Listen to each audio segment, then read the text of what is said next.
હોવાની બાતમી દિલ્હી એનસીબીની ટીમને મળી હતી। બાતમીના આધારે દિલ્હી એનસીબીની ટીમે નેવીનો સંપર્ક કરીને એક ઓપરેશન મોડી રાત્રે હાથ ધર્યું હતું, જેમાં મધદરિયે એક બોટને આંતરવામાં આવી હતી। આ ઓપરેશનમાં ગુજરાત એટીએસની ટીમ અને ગુજરાત એનસીબીના કેટલાક અધિકારીઓ પણ જોડાયા હોવાનું જાણવા મળ્યું છે। ઉલ્લેખનીય છે કે છેલ્લા 9 મહિનામાં પોરબંદરના દરિયામાંથી 3600 કિલોથી વધુનો ડ્રગ્સનો જથ્થો ઝડપાયો છે।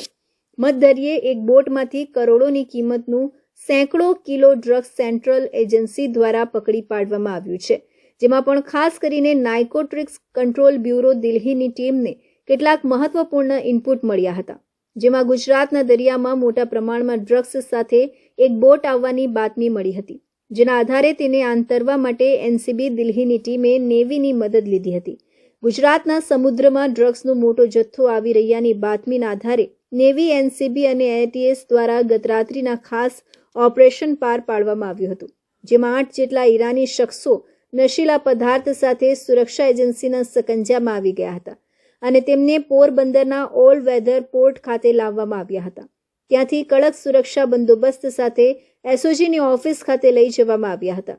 ગઈકાલે મોડી રાતથી ચાલેલા ઓપરેશનમાં 500 કિલોથી વધુ ડ્રગ્સ પકડાયું હોવાની વિગતો હાલ જાણવા મળી રહી છે। હજુ સત્તાવાર રીતે આ મામલે કેન્દ્રીય એજન્સીએ જાહેરાત કરી નથી।